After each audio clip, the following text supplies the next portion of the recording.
Good morning friend, मैं सुप्रिया स्वागत करती हूँ आपका रिकॉर्ड एग्जाम में। फ्रेंड, आज डेली करंट अफेयर्स की क्लास में हम डिस्कस करेंगे 17 मार्च से रिलेटेड जितने भी न्यूज़ हैं, जितने भी इवेंट्स हैं जो हमारे एग्जाम के लिए इंपॉर्टेंट हैं, हम उन्हें एक एक करके यहाँ पे देखेंगे।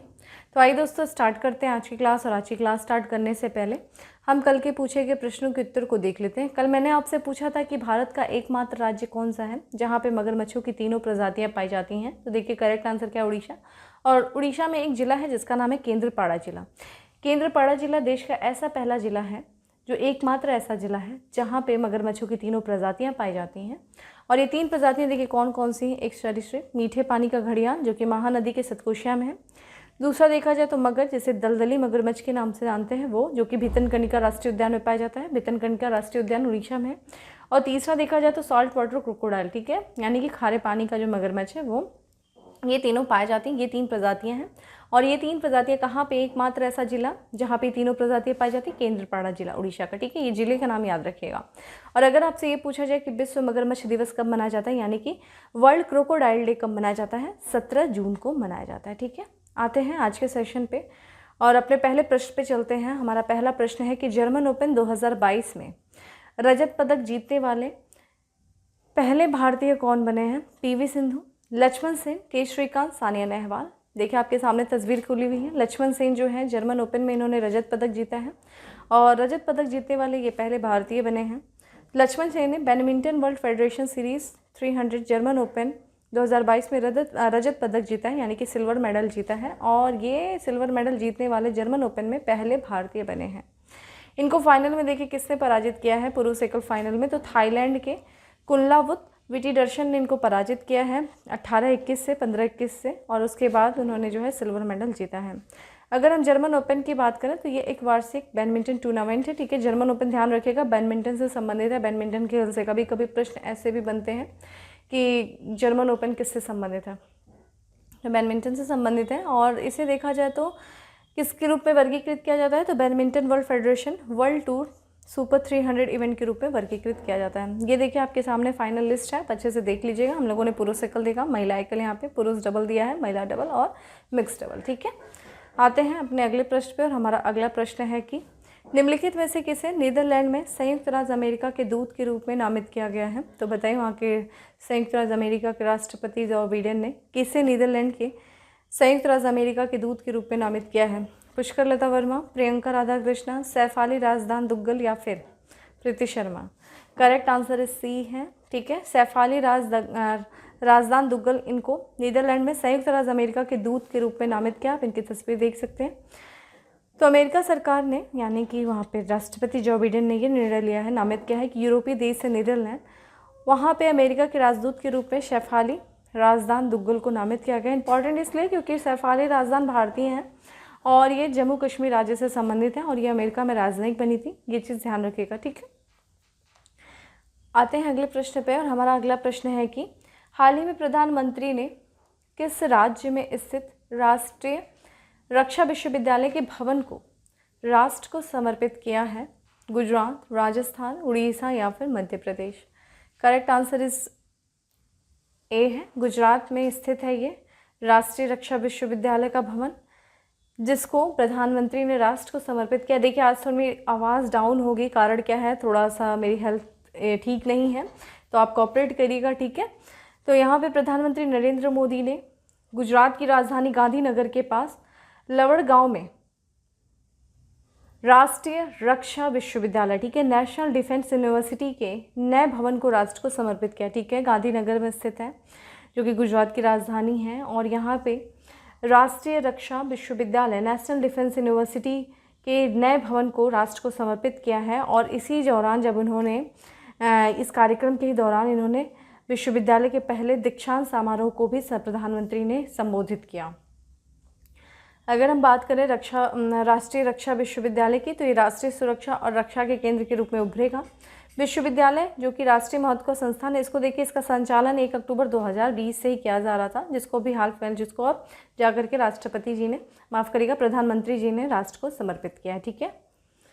आते हैं अगले प्रश्न पे और अगला प्रश्न है हमारा कि निम्नलिखित में से किस संस्थान के भारतीय शोधकर्ताओं ने स्वदेश में सारस 3 रेडियो टेलीस्कोप का आविष्कार और निर्माण किया है।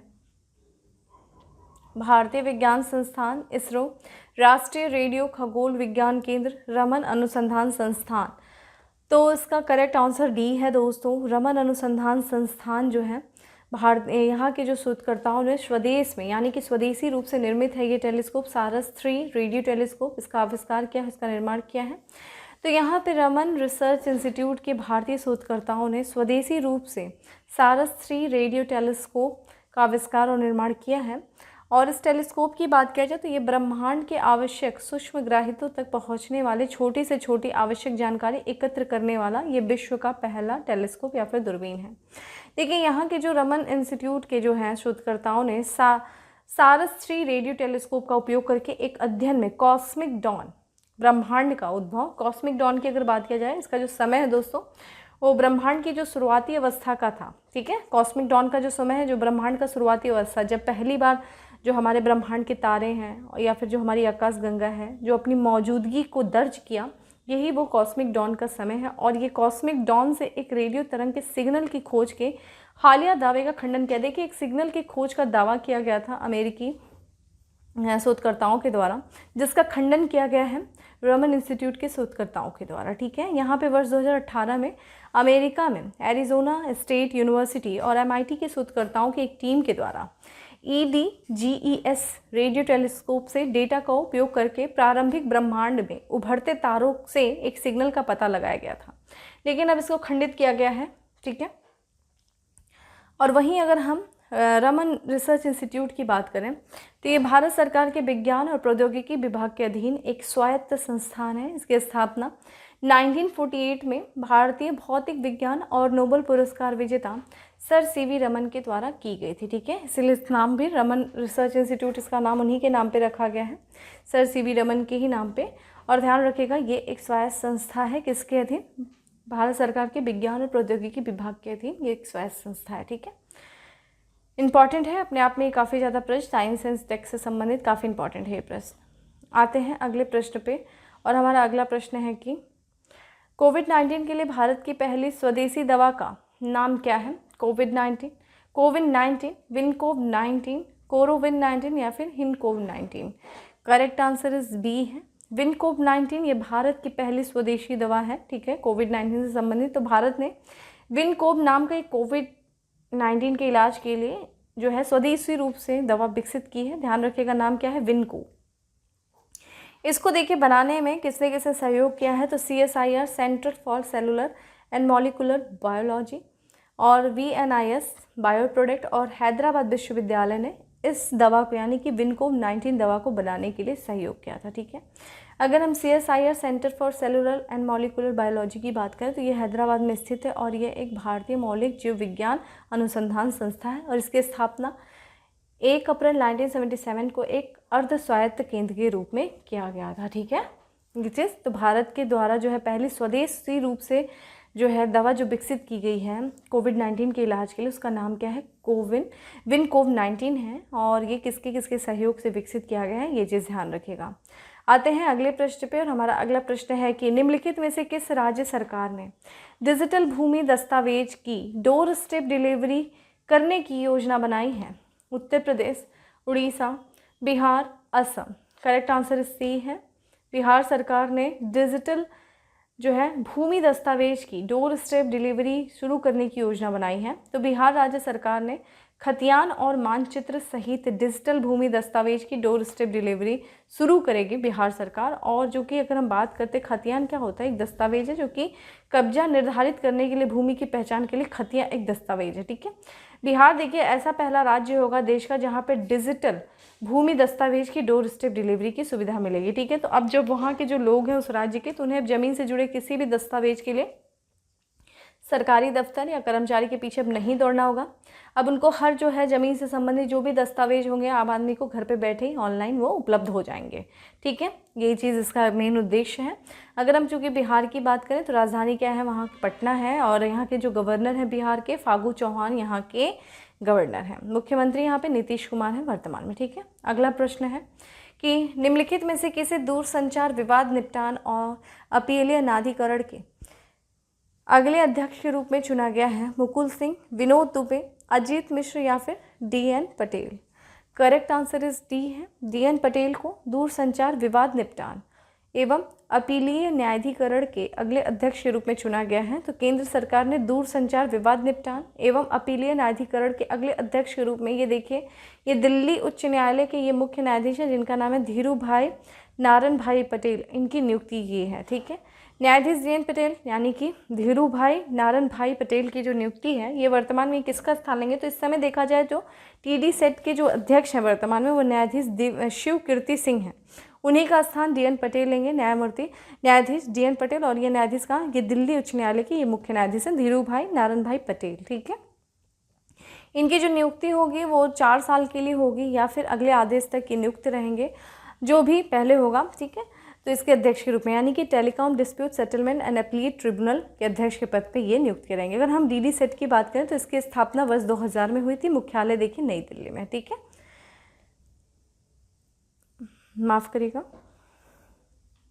आते हैं अगले प्रश्न पे, और हमारा अगला प्रश्न है कि निम्नलिखित में से किस शहर में 11वें खेल महाकुंभ का उद्घाटन प्रधानमंत्री नरेंद्र मोदी ने किया है? लखनऊ, भुवनेश्वर, अहमदाबाद या फिर जयपुर?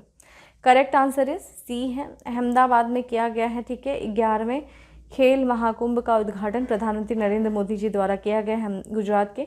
तो प्रधानमंत्री नरेंद्र मोदी जी ने हाल ही में गुजरात के अहमदाबाद शहर के सरदार पटेल स्टेडियम के 11वीं खेल महाकुंभ का शुभारंभ किया गया। अगर खेल महाकुंभ की बात करें तो ये वर्ष 2010 में इसकी शुरुआत किया गया था, और जब इस खेल महाकुंभ की शुरुआत किया गया था तो उस समय देखा जाए तो 16 खेल और 13 लाख प्रतिभागियों के साथ इस खेल महाकुंभ का शुरुआत की गई थी, जो कि अगर वर्तमान में देखें तो कितने खेल हो गए हैं?